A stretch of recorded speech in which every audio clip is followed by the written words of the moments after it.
Today's show is sponsored by the ABV Barrel Shop. The ABV Barrel Shop is located in the St. Louis metro community of Arnold, Missouri. The ABV Barrel Shop is focused on one thing, single barrels. Best of all, you can try before you buy.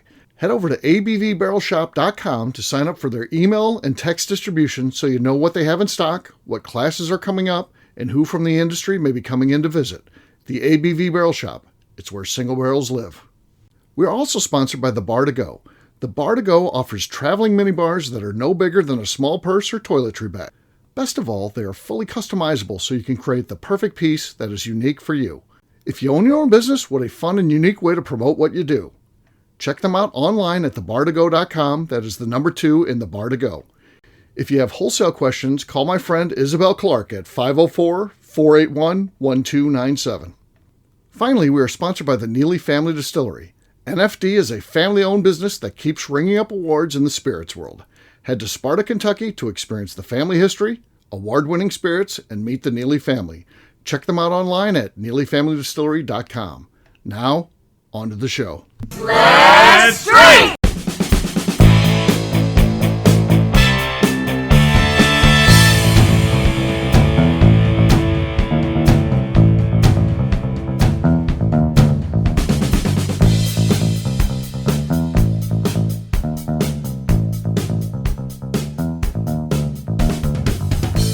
Welcome to the Bourbon Daily, the podcast about everything bourbon delivered to you every day of the week. Today we have a special show here from the ABV Barrel Shop Tasting Bar where we're going to be rating the regulars of the ABV Barrel Shop. My name is Steve Akeley. I'm joined by Darren McCroy. What's up, Darren? Nothing. What's up with you, Steve? Not much, man. So March 8th was the last time we did this. This date is May 14th as we record this. I'm not exactly sure when this one's coming out. I haven't looked at the schedule yet, but it's time. Over 2 months to get that, so it's time. So we should have a fun show today. We'll get to that after the break, though. For right now, you said there's something you want to talk about. What is that, sir? So I know you're a coffee drinker. Yes. But I don't know much about what type of coffee you actually like. So what type of coffee do you like? I like dark roast, typically. Okay. And just about anything that's dark roast, I like. If I like to get Jamaican Blue Mountain coffee, the real Jamaican Blue Mountain coffee, not some sort of blend, because if you get anything like that, they're going to have like 6% in there. I don't think my palate's sophisticated enough where I can taste 6 to 10% of Blue Mountain coffee in it. I got to have just, and it's expensive, but it's a treat for every once in a while. So. Okay. Where do you get that at? Is that something that you can get it from Amazon, and okay. They sell the stuff that's certified Jamaican, so that's a big thing too. You have to make sure someone's not trying to steal the name, and I feel comfortable doing that versus finding an online retailer that I don't know who they are and is that really truly certified. Whereas I feel confident that Amazon at least has some backing that they're not going to be selling stuff that is illegal. But yeah, who knows? Anything can happen, I guess. Yeah. And always black, I'm guessing? What do you mean? When you have a cup of coffee, black coffee? Yes, correct. I only drink the coffee black because I want to taste the coffee. I don't want to taste the other stuff that goes in there. Not that I've never had a latte or anything like that. And sometimes after dinner or something like that, one of those can be okay. But when I'm drinking coffee, just part of my morning routine, it's just black coffee, for sure. So, and I think I am the minority in this. So, me and Dave Hoyle were talking about this the other day, and that's how I thought of the small talk. But I like the African coffee. So I like Ethiopian, Kenyan, with a little bit more of that fruit taste to it. I love some of that stuff. So that is my go-to coffee type. Dark or medium roast. It kind of just depends on the time. But one of the really cool things that I didn't realize how cool it was actually often my first date spot in college. But there was this coffee bar, and they didn't really do all the frou-frou drinks with all the sugar in them. They just did good coffee with normal creamer or whatever. But they got coffees from all over the world, and so you could do a coffee flight. Yeah, that's a good idea. And the first time I went, it was some girl was like, "Hey, let's go to this coffee shop." I'm like, "Cool, I've never been there." And she's like, "Oh, it's really cool." So you could try stuff from everywhere, and that's where I kind of learned what I liked. Right. Trying different things there. But there's really no place like that right now. Like anywhere around St. Louis, where you can get different types of coffee. Usually they specialize in one area. Mm-hmm. This place was everywhere, and it was a really neat experience. It was also the first flight I ever had. Was a coffee flight. Coffee flight, huh? Yeah, not beer. Not beer. Okay, interesting. I was like 18. I think this closed by the time I was 19. So. Gotcha. No, that's a good idea. I'd like to see some more of that. My thing wasn't ever from coffee flights, but the Starbucks that used to be the closest to my house. Then they built one that was really close to the house that went out of business. But the one that we would typically go to, again, my daughter picked up drinking coffee. That's the reason why I really came back to coffee. I had drank coffee when I was in college and then quit drinking coffee. At that time, and again, coffee is as hot as can be right now. This is pre-Starbucks when I'm talking about when I get out of college. So it kind of coffee, Folgers and stuff like that was like your parents and grandparents drink. Yeah. And most people my age really didn't drink coffee at that time. That's a swooping statement. I know there's probably people out there like, I'm his age and I drink coffee. I get it. But it wasn't hot. There was no coffee shops or anything like that. It wasn't really a thing. And I got away from it. When I picked it back up, my daughter was 2 years old, and my parents used to give her coffee because I was not a coffee drinker. I was like, don't give her coffee, but they kept sneaking it to her. And she takes a liking to coffee. Uh-huh. And then by the time she's 3 or 4 or whatever, then they open a Starbucks. That's the one that we would go to on the by the Deerbergs on 21. Those are listening from St. Louis area. And we used to go over there, and they used to do classes each week where you could try different types of coffee. When they get a different coffee in the world, yeah. And then you would get a notebook that you would use, and you would take notes on it. You would keep track of what you liked and what you didn't like, and all that kind of stuff. It was like a community outreach thing. There was there's a barista that's part of her job. She probably gets 50 cents an hour more because she's the community outreach person. I don't even know if they still do this, but at that time, because I don't know how much outreach they need to do, right? Maybe at one location they have now they wouldn't call it outreach; they'd call it a coffee sommelier or whatever they want to call it. But that was cool because that was free. The coffee that you drank there was free. The notebook they gave you was free, and we used to go there once a week and do on Saturday mornings and do the little coffee class. Huh. So that kind of gets you up to speed with what you like too and things like that. Yeah, I do like. I don't think there's an opportunity because I think a lot of people that don't like coffee don't get the opportunity to try a bunch of different types of coffee, right? Yeah. And Starbucks, and again, a lot of people hate Starbucks, and I'm just neutral on Starbucks. I think they do have good coffee. People say that they have bad coffee, or they burn their coffee, or whatever it is they don't like or they're just too big, or whatever. Or they don't like politics, and I don't know about any of that. To me, Starbucks is just a coffee house like any other one. It's a large franchise. But I forgot where I was going with that, so... but I don't know. You like their coffee. So I do like their coffee. Yes. Would you say and they would get a lot of different kinds, too. That's what I was trying to say. They do, like Sumatrans and stuff like that. They would mix it up, yeah. I do like their Sumatran coffee, which is actually in Asia, not in Africa. But would you say Starbucks is your favorite coffee shop currently? I guess, because I don't know that I go to a coffee shop right now. I just don't have time because I'm usually, in here or on the go. I mean, maybe my favorite's Fonte's coffee shop when I'm in Kentucky. I really like that place. And they've got really great stuff. And he gets coffee from everywhere, too. He does. That place is awesome. Yeah. So that's maybe the favorite. But, Starbucks would still be a go-to.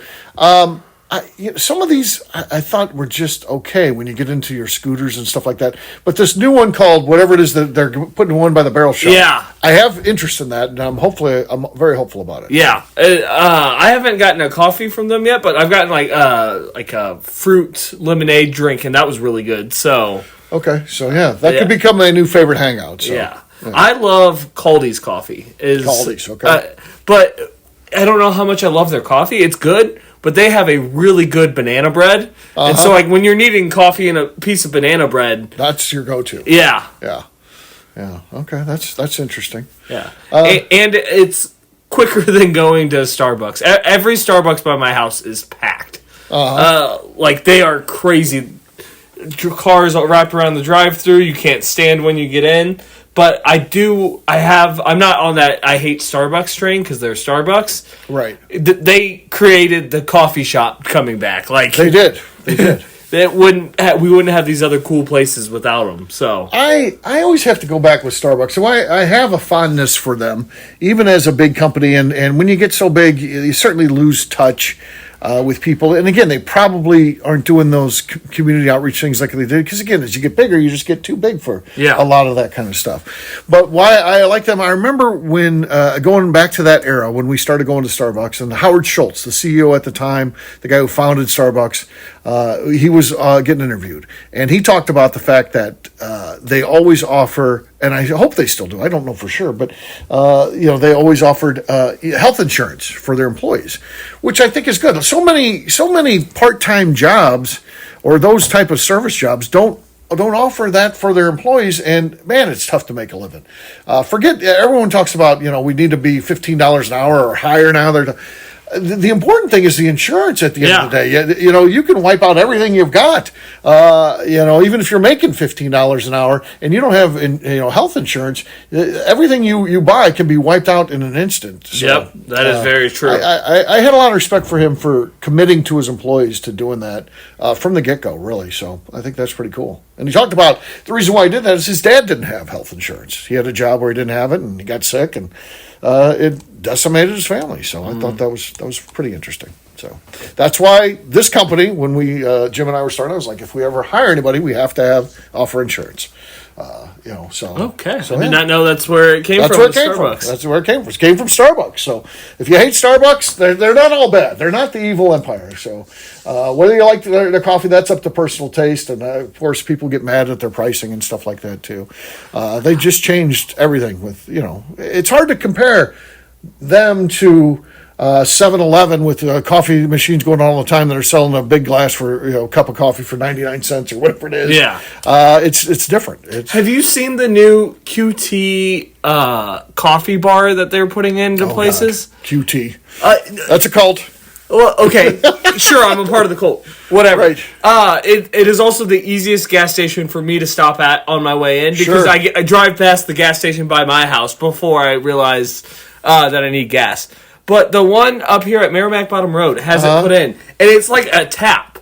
They have all these different things. It's worth walking into because I was overwhelmed looking at it. I'm like, it's 9:00 at night. I don't need coffee right now, but what the hell is this? And it looks really interesting for a good cheap coffee option. Right. And they have like a vanilla creamer on tap. That is special for them, and it's just an interesting idea. So you don't feel culty when you walk in there? No, I feel very culty.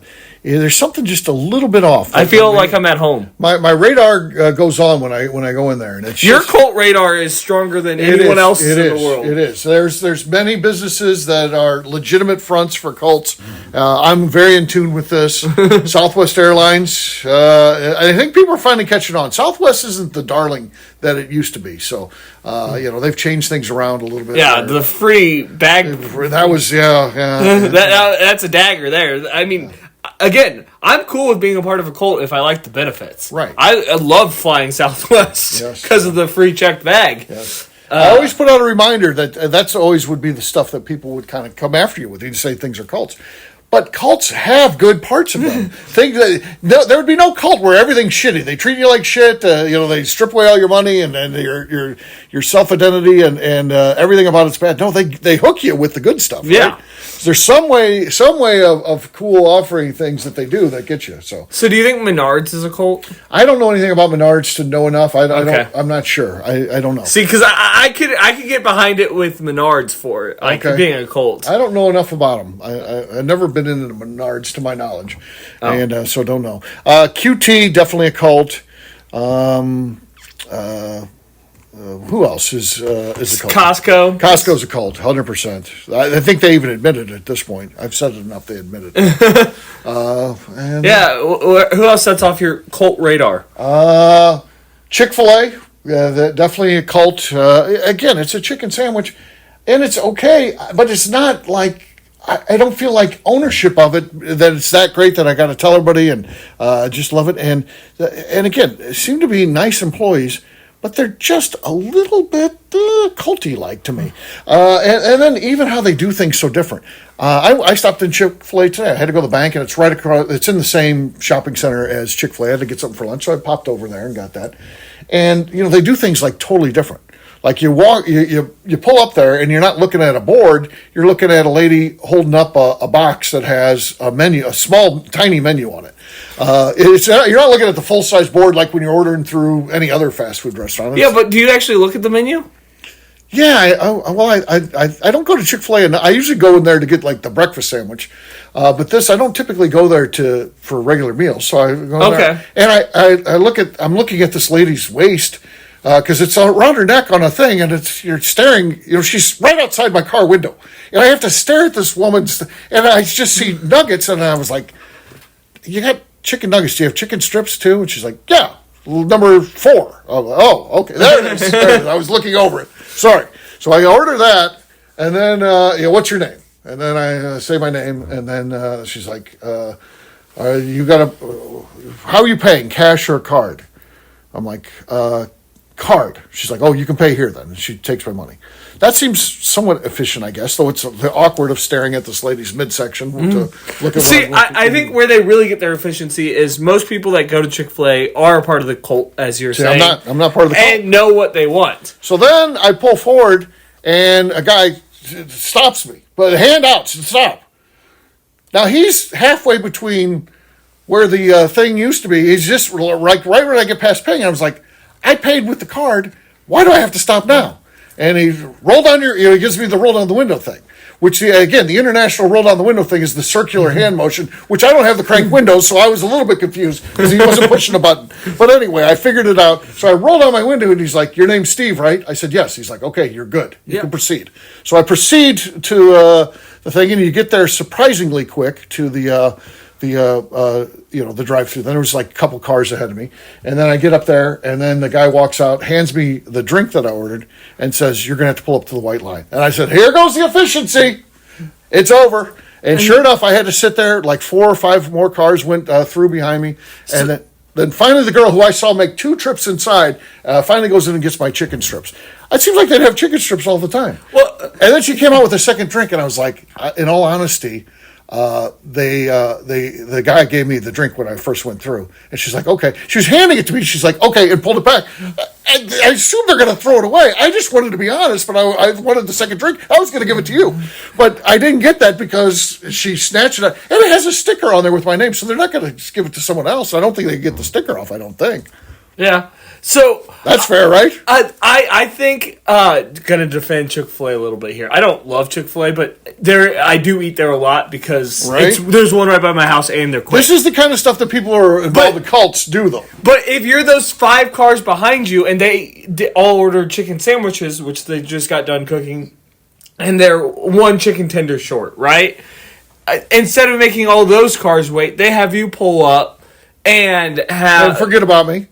I was up there for 5, 6, 7 minutes waiting. Again, like any other I felt no different than waiting at McDonald's or any place else you go. Yeah, but they forgot about me. Okay, sure.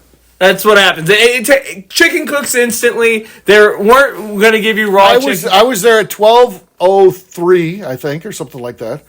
At lunchtime. It wasn't like I was there at 3 o'clock and it's like, well, you're kind of in between. They should be cooking that stuff constantly, I would think.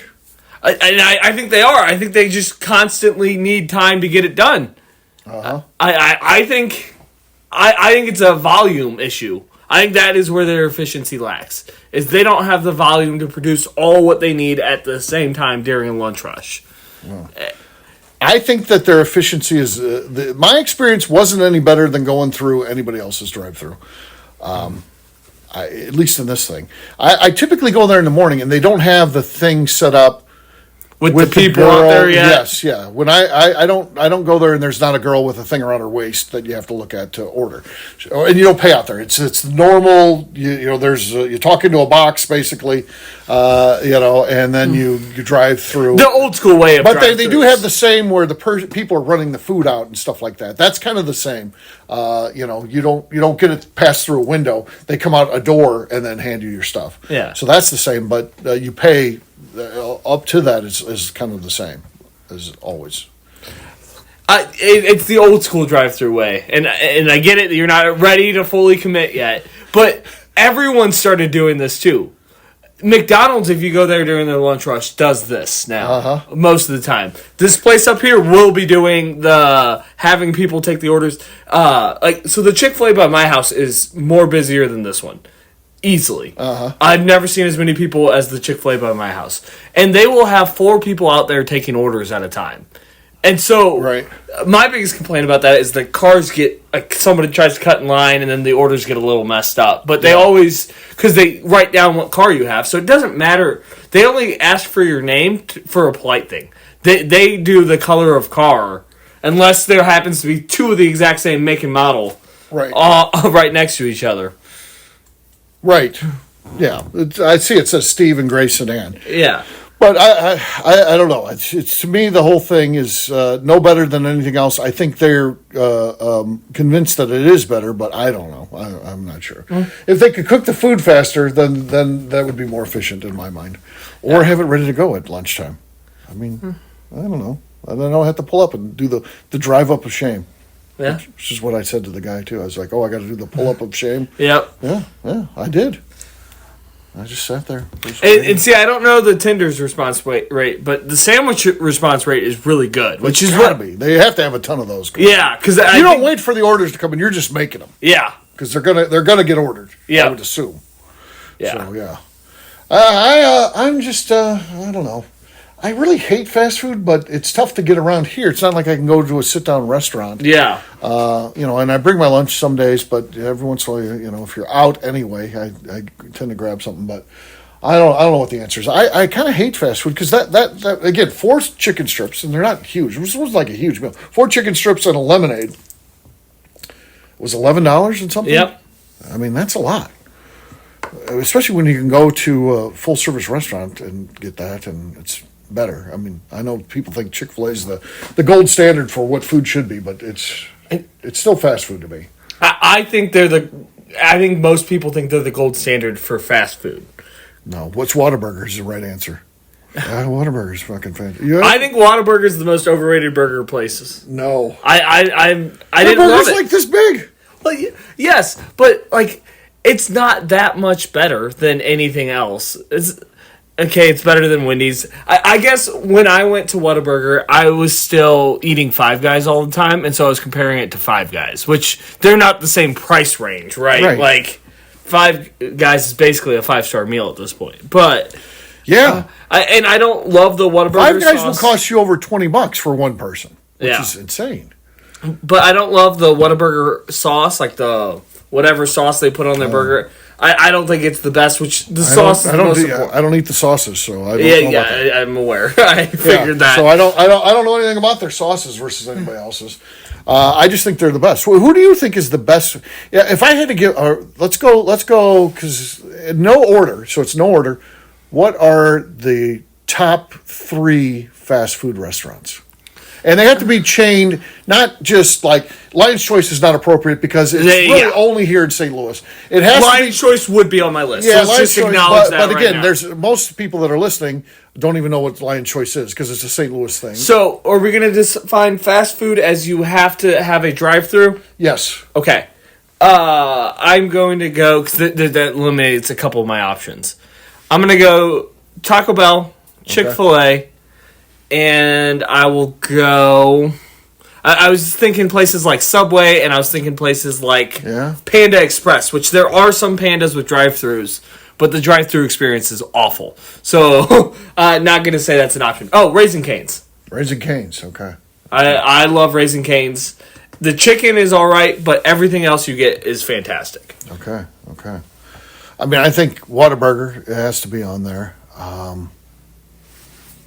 I think it's a big drop off.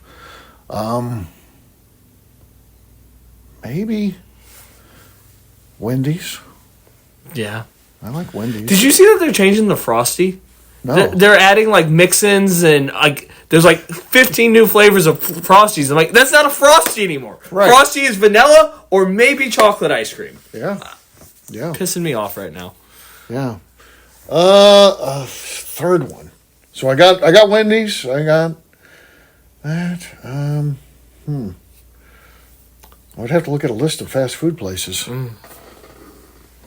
I like Freddy's too, but the Freddy's by my house doesn't have a drive-thru, so that doesn't count. Right, yeah. I like Freddy's too. And again, I guess they could fall under that, but I don't know. So, like, the original Freddy's in Pittsburgh, Kansas is like a big drive-thru like McDonald's, and most of the other ones are too. It's just so is Skyline, so I can count Skyline then? Yeah. I think they all have drive-thrus. Skyline.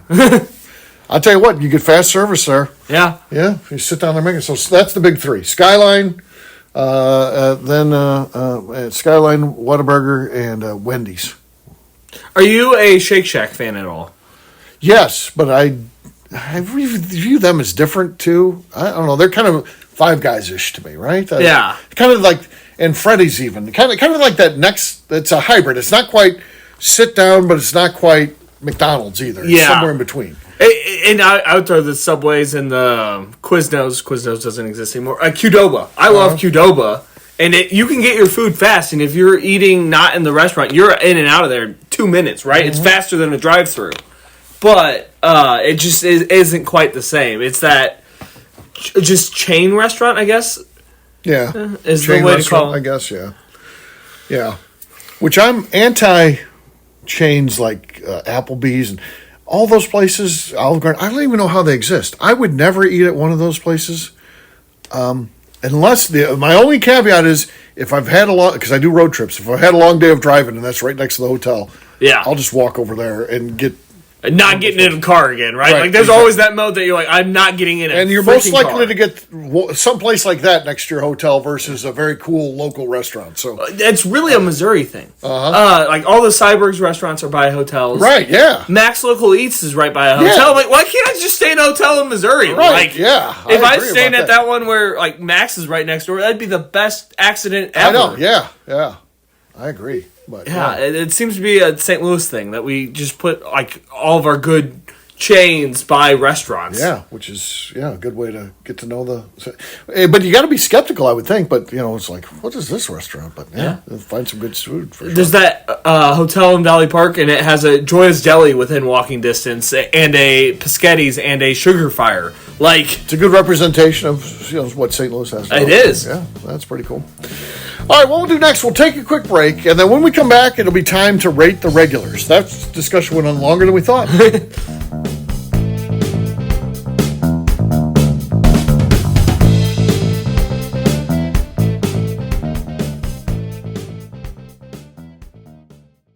Okay, let's talk about the people that make these shows happen. First up is the Stave and Thief Society. Via their in-person class at Moonshine University in Louisville, Kentucky, the Stave and Thief Society is the place where you, a bourbon enthusiast, can expand your knowledge and emerge an executive bourbon steward. In 2017, I completed my executive bourbon steward certification. It's the most comprehensive bourbon certification available and connects you with an expansive network of bourbon enthusiasts and professionals. Check out the full listing of in-person and online certifications and join the society today by enrolling at staveandthief.com. Speaking of executive bourbon steward certification, the ABV Barrel Shop in St. Louis, Missouri has developed a unique partnership with the Stave and Thief Society to offer a preparatory class to assist you in getting your executive bourbon steward certification. This prep class costs only $25 and is available to take live or online via Zoom. Graduates of our class receive a coupon code good for 15% off your executive bourbon steward certification held in Louisville, Kentucky. This saves you almost $90. Additionally, you can collaborate with fellow attendees to split travel costs when you go to Louisville. If you're interested in signing up for the class, simply head over to abvbarrelshop.com and check out the classes and events page. Last but not least, we are sponsored by Neely Family Distillery. Royce Neely is the 11th generation distiller in one of America's oldest distilling families.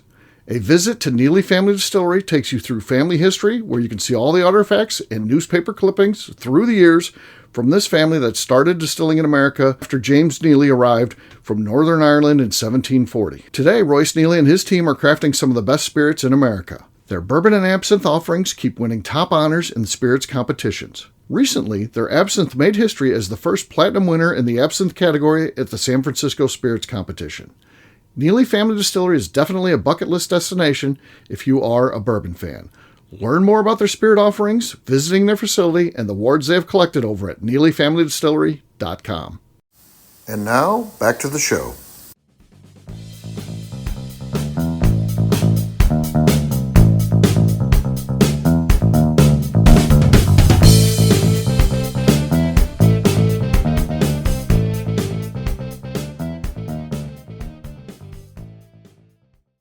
Hello, this is Daddy Kennard, and I'm recording on the ABV network. All right, everybody, welcome back. We are rating the regulars, and here's who is nominated. Again, it's been a couple months since we did this, so we give you the 20 people that have been nominated, and then we go through and we put people officially on the list. So here's who's been nominated. Only 10 will make it, of course. So Tim Howard, Wayne Van Sluis, Meredith and Matt, Clayton Seabacker, Bob Miramonte, Trevor Stefanski, the Monicas, Dave Hogan Miller, Ken Shields, Jake Tomure, JP, Randy States, Katie Joyce, Josh Dale, McNew, she's been here a couple times, Dan Brochi, Demetrius Kane, Rick Ernst Jr., Michael Reimer, and Gokin. Okay. That's our top 20. All right. Who do we think should be number one? I hadn't thought about number one yet. So, there is also some flags on some of these people's plays, and we'll get into more of them as we bring up the list. But, I mean, yes. We'll start because you and I discussed number one, and we said number one's a slam dunk this period, if you will, and it was the Monicas. And then we were like, they deserve it. They come in a lot. They're big supporters. They were here.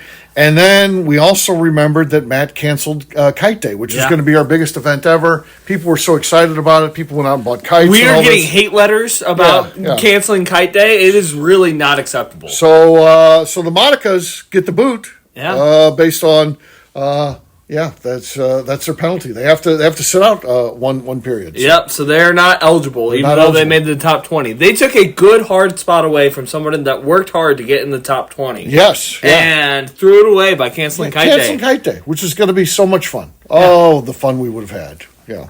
All right. Number one. I mean, I think the king regrabs his crown, don't you? Wayne? Yeah. I mean, he's always... I mean, just last night is a perfect example. We had two events going on. Wayne happened to be part of one of them. He cleaned up the whole place by himself. So, afterwards, there's a big flood to come up and give samples. You're next door because you got another event going on. The warden's working the register. I'm trying to give samples at the bar, and Wayne just picks up all the glasses. So I literally walked over here because I don't think I finished that long after you guys were done. Maybe 10, 20 minutes. I'm like, damn, the whole place is spotless. And I couldn't figure it out. Right. I didn't think about Wayne. Yeah, that totally makes sense. Wayne 100% did all that. Yeah. I didn't pick up a glass. I was too busy. No, because you can't. Right. So that makes a lot of sense now. All right. Who do you think should go in at number two? I think because the distance he travels and how often we see him, I think it has to be JP. JP. Yeah. Just an all-around great guy. Big supporter. There's nothing bad you can say about JP. No. He's just a great dude. Almost always brings in something to share. Yeah. Which is bonus points because I like whiskey. Right. And it's always interesting stuff that you're like, yeah, I want to try that. Like, right. Yeah. Number three was going to be set, and definitely going to be on the list. Rick Ernst Jr., but we had to strike him from the list. What happened with Rick Ernst Jr.? So we had an awesome event out at Nobleton's Distilling House. Yes. And we were all drinking. It was we were doing a barrel pick for Jim and raising money for ALS. It was an awesome day. And Rick was a little drunk, which happens. That's not what we're knocking him for. But then he started touching valves at a distillery, which the number one rule is you don't touch valves. Don't touch valves. You actually don't touch anything that's not your glass. Right. Like, that is all you're allowed to touch. Yeah. He's got to sit out a period. He gets a penalty. He sits out a period. Okay. All right. So he is definitely out for this time. I think number 3's got to be Bob Miramonte. I mean, sometimes God, again, such a nice person that sometimes you can overlook him because he's so nice. But he always comes in and he spends hours here. Yeah. Yeah. And like, talks and hangs out. And there was one Saturday, you weren't here. It was when you were out of town. He was like, yeah, I'm going to hang out for a little bit and then go get lunch. And then next thing I know, because he got here at like 11, next thing I know, he was still sitting here at like 5 o'clock. Right. And he never went and got lunch because they closed early that day, the place that he was wanting to go to. Like, just hanging out. Right. Yep. Talking to people. That's awesome. Yeah. I think number 4 is a spot for a new name on the list. Okay. I think Ken Shields deserves it. I just met him for the first time within the last week. I have seen him once since then, and that day that he was here, it was Monday, he was sitting here for 2 or 3 hours. It was a great time. So yeah, Ken Shields, great guy for sure. I have seen him a lot since he found this place. He's been in. I know not a lot when you're here, but he usually comes in on Saturday mornings right at 9. The only time he's missed, I think, is this last week because he was on vacation. He had the family vacation. Other than that, I think every Saturday since he's been here, he usually gets here. Sometimes he's with his sons. Other times it's just him. And but yeah, really, really great dude and good conversation. Big supporter of what we do. He's brought people in here, not only family members, but he's brought people that he worked with in here. Yeah, and he was in the building sometime with me, but it was an event day, so I didn't get to talk to him. Right. But he was here for Boxing Bear 11 that we are sipping on that we forgot to mention. So I don't want someone to be like, "Hey, you always drink on the Bourbon Daily. What happened this time?" Yeah, we have Boxing Bear number 11 here. Our latest barrel pick, Boxing Bear number 11. Come in and give this one a taste. And try it. It's fantastic. I definitely enjoying that. All right. Next one I definitely have to put on here. Man, there's all good names here. Yeah. Let's keep with the new person theme because the next one is one of our latest people to join the syndicate. And he's really taking a run at immersing himself into this. And again, this is all about who gives us happiness. And I like seeing the guy come in because I think he's a really nice guy and seems to enjoy what we do here. I mean, he came in we had the day where you meet the new people. He came in for that. He just came in as we record this last night. We did a Rate the Barrel Picks. He was in here for that. And he just seems to be kind of immersing himself in what we do here at the ABV Barrel Shop, which is cool. So Michael Reimer is going to make number 5, one of our newest syndicate members. So I think it's time to talk about someone else that's eliminated. And we didn't even discuss this one beforehand. But there's another spot being taken away from people. And that is Trevor Stefanski. Oh. We were talking about how much we love him. The most polite guy ever. But there was, up until like last week, we hadn't seen him in a month and a half. Which is the most of this time that this list was on there. True. And so I think for that, he should be eliminated. Now, sure, he's getting ready to graduate graduate school and whatever, and he has better places to be. But I think that keeps him from being on the list. Okay. Kind of like eliminating people. People are getting eliminated as we go. This is a ABV Barrel Shop first. Right. Well, clearly number 6 has to go to Gokin, right? Yeah, you would think that, but there was some uncomfortableness when he was in here the last time. He came in to taste. And, of course, it was after a night out and whatever, so he was primed. And, he's got his wife who's driving, and she's a designated driver, and he's tasting the stuff. And he's probably already gone anyway. I wasn't here, Darren. Yeah. So he's picking out what he's going to get, and he lands on, a Boxing Bear item, that's a normal bottle price.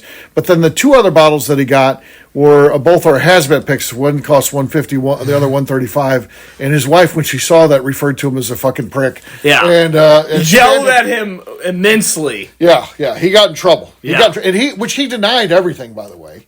But we had at our event last night, we called her. He's like, "This is bull." Because I was like, "Yeah, she called you that," and we called her. She confirmed that. So she's requested he be struck from consideration for this. So that is 4 spots that people get kicked off for. So like Kyle Neely, I'm pretty sure was one of them that was going to be on the top 20. Right. Got to take it up with one of these 4 for their behavior. Yeah. Kyle Neely got edged out by these guys. Yeah. That, then had penalties.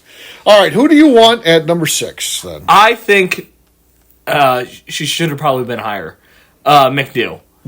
She's been here twice from Indiana in this time frame. She has, yes. And is going on a barrel pick with me next week. Yeah, she's getting involved. Yeah. Yeah, for sure. All right, that's certainly a good one. Now we start, it's because we only got 4 spots left. Yeah. 4 spots left. So, wow. And again, if Kite Day wasn't canceled, there'd be 3 spots left. Right. I want to say Dan Bruschi. Okay. Dan, again, he's got to the point now where he's a regular Friday guy, so we see him on a pretty regular basis. He'll spend some time here. He's helped us, fix things here. He's kind of done it all. He's definitely earned his way onto the list for sure. Yeah, he got rid of our fancy thermostat for us and put in the old person thermostat so that we can both use it. Basically, we reported to that thermostat because we couldn't set the temperature in here. It decided what the temperature was going to be. We'd try, and it would just let us go sit back down and get out of the way. Then it would just crank itself right back up. Yep. Yeah, we hated that thermostat. All right, 3 spots to go. Here's who's left. Tim Howard, Matt and Meredith, Clayton, Dave Hoganmiller, Jake Tomure, Randy States, Katie Joyce, Josh Dale, and Demetrius Kane. Darren's on he's got his professional voice on. He's talking to customers. Hello, and welcome to the ABV Barrel Shop. No, we do not have bush apple. They're looking for bush apple. God, this bush apple stuff is a crazy trend. All right. Not only was he asking about bush apple, he called it by bapple. You got any of that bapple? And I was like, excuse me, sir? So that's what it's been reduced to now. All right, Darren, you get to pick one here. That's your list. I think we're going to go with Jake Tomure. Jake Tomure, okay. He's been in several times, and always a nice guy. Loves Nobleton's, loves hanging out, loves what we do here. Awesome guy. First time on the list, I also believe. Yeah. So. Oh, yeah. Yes, we would. Jake needs to join the syndicate for sure. So yeah. He needs to get involved in that. He's definitely regular status. I had one, and I don't know if it's his wife or fiance. I don't know enough about him. I just know that a woman came in, and again, it's not 2 different people, so she happens to be listening to me like, wait a second, I'm his wife or I'm his fiance. We don't ask those questions. There's only one lady that came in, and she's the person that's on Facebook with them. I know him from Facebook, and you are the one that was in here, but I don't know enough. I don't read enough to know. She came in and picked up some stuff for him. Like he was like, I guess he was busy. He was like worried he was going to sell out. So he's so much into this place that he's worried he's not going to get it. So she came in and he's also quick. Like we posted something when I saw him earlier last week, I think. Yeah. We posted something, and he was here within like 40 minutes to get it. Like right. It was an insane response time for a Monday morning or whatever day it happened to be. Yes. All right, man, we got some really good customers left here. Mm-hmm. Man. Whew. Clayton, Meredith, and Matt, Tim Howard. Man. Hogan Miller, Randy States, Katie Joyce, Josh Dale, and Demetrius Kane. Man. Man, oh, man. Tim Howard probably hasn't been here enough. He not because he's not a great customer. He's been traveling. Yeah, he spent like 2 weeks in San Francisco for work, and then he went someplace right after that. He kind of had the Stefanski problem. I just didn't remember it as much. Right. That he wasn't here for a while. Yeah, so yeah. I guess that's a knock against Tim. For this period, he's still a great customer. Yeah, and like when he is here for half a day. Like, right? Yeah, true. So, so Clayton, Meredith, and Match, Randy States, Kitty Joyce, Josh Dale. Man, Josh Dale's committed. He comes in a lot. Mm-hmm. Kane, I'm tempted because he spends a lot of time here. Anytime he does, he always talks about, I banked time and stuff like that. Well, that's because he's coming in here to hang out, 3 or 4 hours early. And we did say by putting him on this list that would get us out of his bank time requirements, so we can wipe out all of his bank time by adding him to this list. I think we're going to do it. I think he comes in at number 9, Demetrius Kane. And we're square now on banked time. Now he's back down. He has no more bank time. No matter what he tells you, he agreed to this when he signed the contract on bank time. Banked time now. Yeah, we're even going to put the note on the wall. So, okay. So, I think for this last spot, which oftentimes the 10 spot is for a special case, right? Somebody that's not here all the time. So that their one visit makes an impact on our joy for the day. And so I think it's going to have to go to Randy States, who lives on the Kansas City side, or the Kansas side of Kansas City, I believe. Somewhere quite far away. He's on his way to go do a barrel pick at Detling. And he came bright and early this morning, brought a couple samples in for us to try that were fantastic. And just an awesome guy to talk to. And he'd forgotten to post a photo on his Instagram that he was here. So after eating lunch, he came back in. Right. Just to get some photos so that he can post about us. And that is just awesome. Anybody who complains about that, and again, it's not only him that's giving us joy. He's sending other people in here. I mean, it seems like all the time these days, I'm getting a message, a Facebook Messenger message from Randy, and it's like, hey, I got you in this video.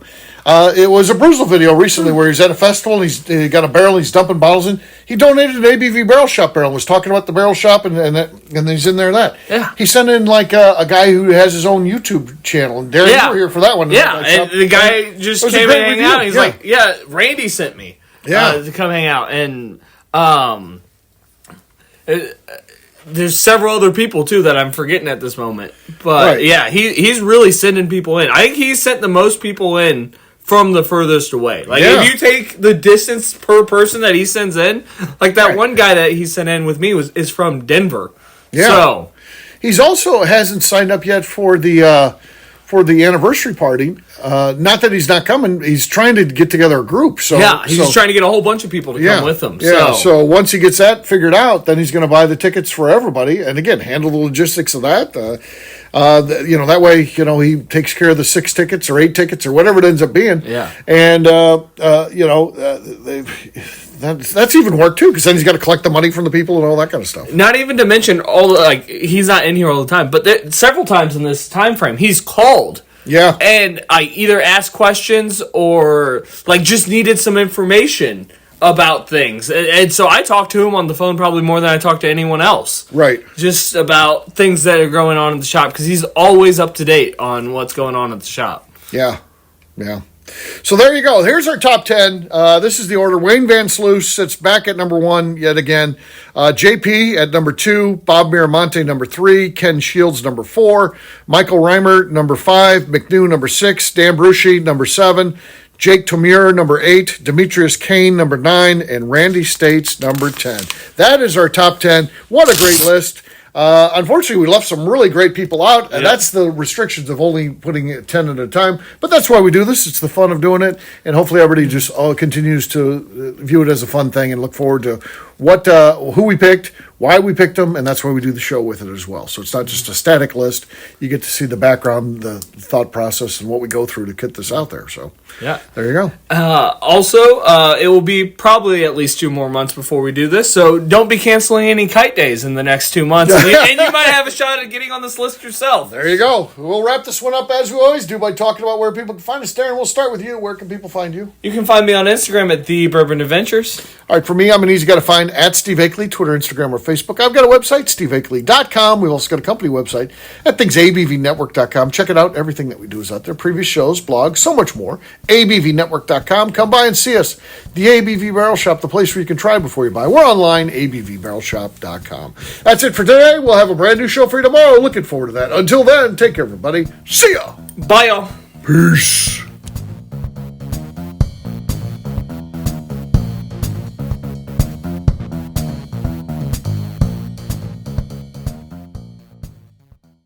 Before we let you go, let's talk about one last thing. The ABV Barrel Shop in the St. Louis community of Arnold, Missouri. The ABV Barrel Shop is focused on a couple of things. First of all, single barrels. We are the place where single barrels live. We go to distilleries, taste through the whiskey, select the best barrel, and have it shipped to our store where we present it to you, our customers, by allowing you to try before you buy. We're also known for the classes that we have in our education center in the store, as well as the events we have with industry professionals from the bourbon business. If you are in the St. Louis area, please come by and visit us at 6 Fox Valley Center in Arnold, Missouri. Or at a minimum, at least sign up for our email and text distribution so you know exactly what's going on in our shop over at abvbarrelshop.com. This is Steve Akeley, owner of the ABV Network, signing off. We thank you for listening to our programming and truly appreciate your support. The Bourbon Daily is part of the ABV Network. For more information or to become a sponsor, please visit abvnetwork.com. Thanks for listening and cheers. This has been a Steve Akeley production.